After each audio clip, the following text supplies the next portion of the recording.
Baik, bismillahirrahmanirrahim. Assalamualaikum warahmatullahi wabarakatuh. Sebelumnya, perkenalkan, nama saya Firdaus Nur Alim dengan NIM 52024190005. Pada kesempatan kali ini, saya akan mencoba menjelaskan mengenai suatu materi dalam mata kuliah Praktek Kelistrikan Engine, yaitu lebih tepatnya adalah materi sistem pengisian konvensional.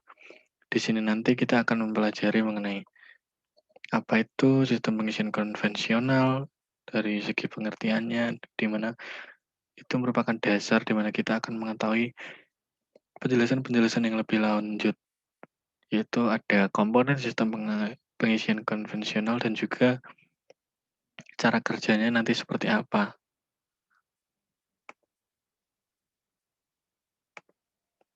Baik, sebelum dimulai, alangkah baiknya kita berdoa terlebih dahulu, berdoa dimulai.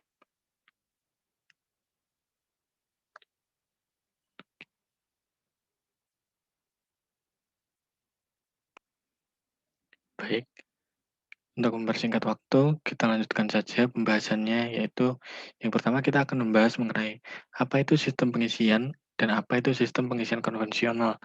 Jadi ini saya pecah menjadi dua pengertian biar lebih jelas lagi, yaitu sistem pengisian sendiri adalah skema penghasil energi listrik yang disalurkan ke semua sistem kelistrikan kendaraan sebagai sumber arus, serta melakukan pengisian terhadap daya baterai. Sistem pengisian akan menghasilkan energi listrik selama mesin itu dihidupkan. Itu karena sistem pengisian menggunakan putaran mesin sebagai sumber tenaganya.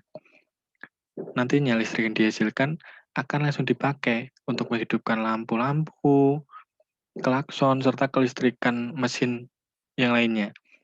Dan fungsi sistem pengisian sendiri ada dua, yaitu untuk menyuplai kebutuhan listrik mobil ketika mesin hidup, dan juga untuk mengisi daya baterai yang terkuras pada saat proses starting.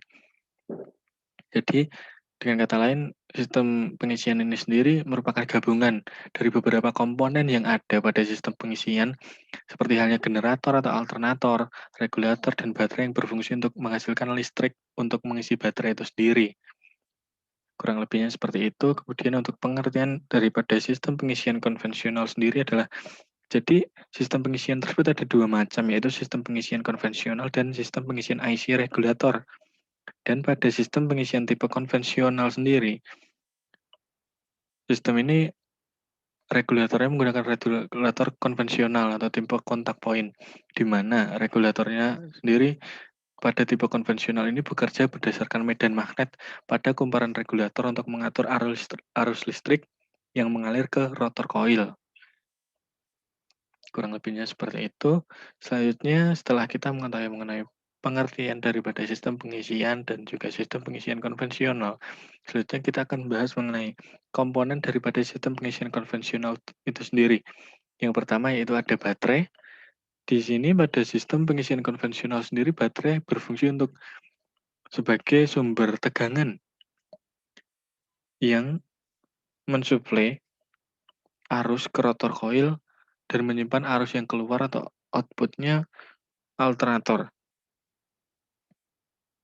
Jadi, dapat dikatakan fungsi baterai di sini sendiri itu untuk memberi energi listrik kepada sistem pengisian, terutama untuk menghasilkan medan magnet di rotor koil pada alternator saat mesin belum hidup. Kemudian setelah mesin hidup, baterai akan berfungsi untuk menyimpan energi listrik dengan catatan bahwa sistem pengisian berfungsi dengan baik. Jika beban listrik yang bekerja pada kendaraan melebihi kemampuan alternator dalam menghasilkan listrik, maka baterai bertugas memberi listrik tambahan untuk memenuhi kekurangan kebutuhan listrik daripada alternator. Dan komponen yang kedua yaitu rotor coil. Pada sistem pengisian konvensional, komponen ini berfungsi untuk menghasilkan kemagnetan.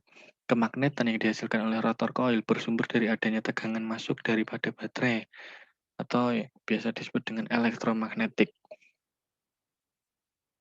Komponen yang ketiga yaitu stator. Stator sendiri berfungsi untuk membangkitkan arus bolak-balik yang diperoleh daripada hasil perpotongan garis-garis gaya magnet dari rotor coil yang berputar di dalam stator.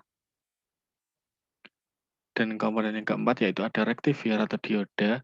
yang memiliki fungsi untuk mengubah arus bolak-balik atau yang biasa dengan disebut arus AC dari stator menjadi arus searah atau DC yang akan keluar melalui output alternator. Di situ ada contoh daripada gambar komponen yang disebutkan. Selanjutnya masuk ke komponen yang kelima yaitu puli. Puli sendiri berfungsi untuk menerima tenaga mekanis dari mesin untuk memutarkan koil. Dan ada perbandingannya yaitu setiap satu kali putaran force engkol, puli alternator itu dapat berputar 1,8 kali sampai 2,2 kali putaran.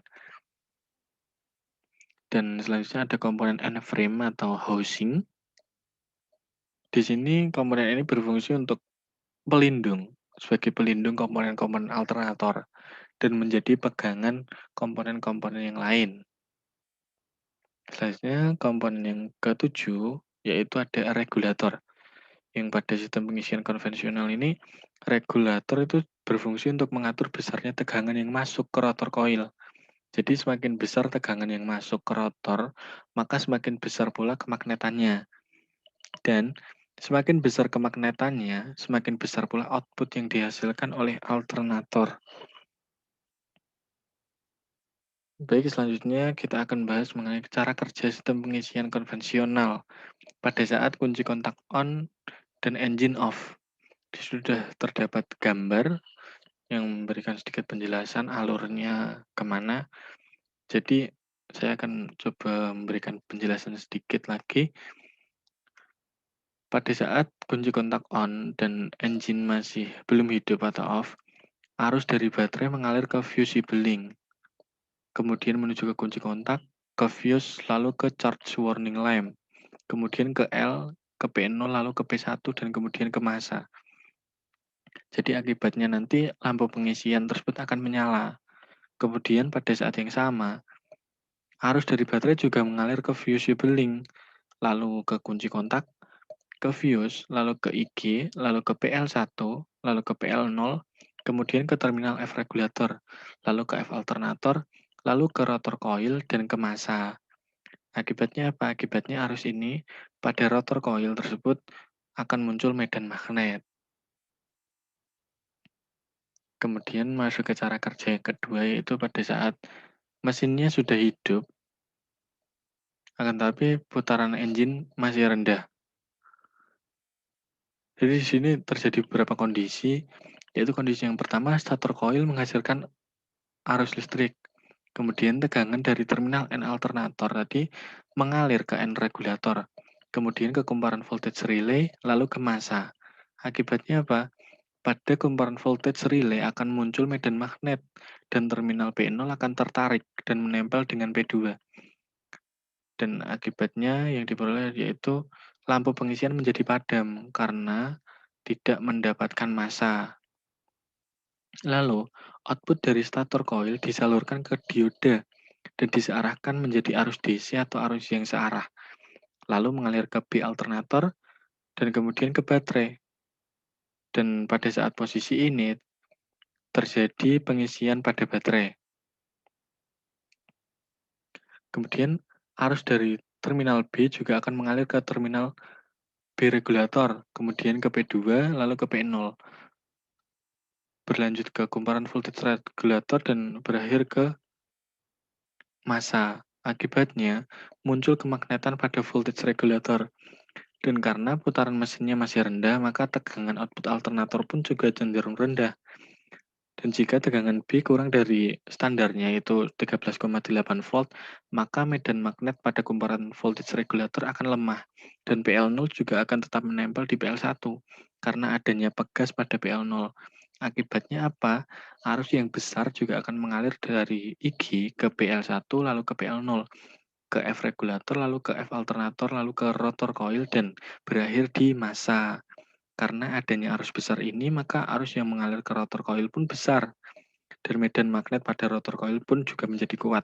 Sehingga walaupun putarannya mesin itu lambat, outputnya masih cukup untuk mengisi baterai karena medan magnet pada rotor coil tersebut diketahui kuat. Kemudian masuk ke pembahasan cara kerja yang ketiga, yaitu jika putaran mesinnya naik yang semula. rendah menjadi putaran sedang, tegangan output alternator sendiri pada terminal B akan naik juga, dan arusnya mengalir ke terminal B regulator, ke P2, lalu ke P0, lalu ke kumparan voltage regulator, dan kemudian berakhir di massa. Akibatnya yaitu medan magnet pada kumparan voltage regulator menjadi semakin kuat, dan kemudian menarik P0 sehingga lepas daripada PL1. Dan pada saat ini dapat dikatakan kondisi P0 itu mengambang. Akibatnya arus dari B alternator mengalir ke IG, lalu ke resistor, lalu ke F regulator, lalu ke F alternator, kemudian ke rotor coil dan ke massa. Pada proses ini kemagnetan pada rotor coil melemah. Karena apa? Karena arus tadi melewati resistor. Akan tetapi walaupun kemagnetannya melemah, putarannya akan tetap naik ke putaran sedang sehingga output alternator pun juga dapat dikatakan cukup. Kalau hanya untuk mengisi baterai dengan tegangan antara 13,8 volt hingga 14,8 volt sesuai dengan standarnya. Kemudian masuk ke pembahasan cara kerjanya terakhir yaitu pada saat mesin hidup dan kecepatan engine-nya itu tinggi. Jika putaran mesinnya itu naik kembali, yang sekarang sudah di putaran tinggi, maka tegangan output pada terminal B alternator akan cenderung semakin tinggi pula. Dan jika tegangan tersebut melebihi 14,8 volt, maka kemagnetan pada kumparan voltage regulator akan semakin kuat, sehingga kontak PL0 akan tertarik dan menempel ke PL2. Akibatnya apa? Arus dari IG akan mengalir ke resistor, lalu ke PL0, lalu ke PL2. Kemudian berakhir ke massa tanpa melalui rotor coil itu sendiri. Dan hal inilah yang nantinya akan menyebabkan medan magnet pada rotor coil akan menjadi drop atau melemah. Output dari terminal B alternator akan menjadi turun, dan jika tegangan output kurang dari tegangan standar yaitu 13,8 sampai 14,8 volt, maka kemagnetan pada voltage regulator pun akan melemah kembali. Lalu PL0 yang semula menempel dengan PL2 akan terlepas. Kemudian arus dari IG yang mengalir ke resistor akan kembali mengalir ke RC atau rotor coil dan kemudian ke massa, sehingga medan magnet yang ada pada RC akan kembali menguat, sehingga tegangan output alternator akan naik kembali. Jika tegangan di B naik kembali dan melebihi standarnya tadi, maka proses akan berulang. Dan itu terjadi secara berulang-ulang, dan kemudian PL0 pun terlepas dan menempel kembali dengan PL2 yang secara periodik, sehingga output dari alternator sendiri akan menjadi stabil nantinya. Baik, terima kasih karena sudah mengikuti video ini dari awal hingga akhir. Itu tadi merupakan penjelasan sedikit dari saya mengenai sistem pengisian konvensional, mulai dari apa itu sistem pengisian konvensional, apa fungsinya, apa komponen-komponen yang penting di dalamnya, dan juga bagaimana cara kerjanya. Tiada gading yang tak retak, bahwasanya saya juga menyadari pada video ini pun masih banyak terdapat kekurangan, dan saya mohon maaf apabila terdapat kata-kata yang tidak berkenan, tidak mengenakan hati. Saya mohon maaf sebesar-besarnya. Cukup sekian dari saya. Wassalamualaikum warahmatullahi wabarakatuh.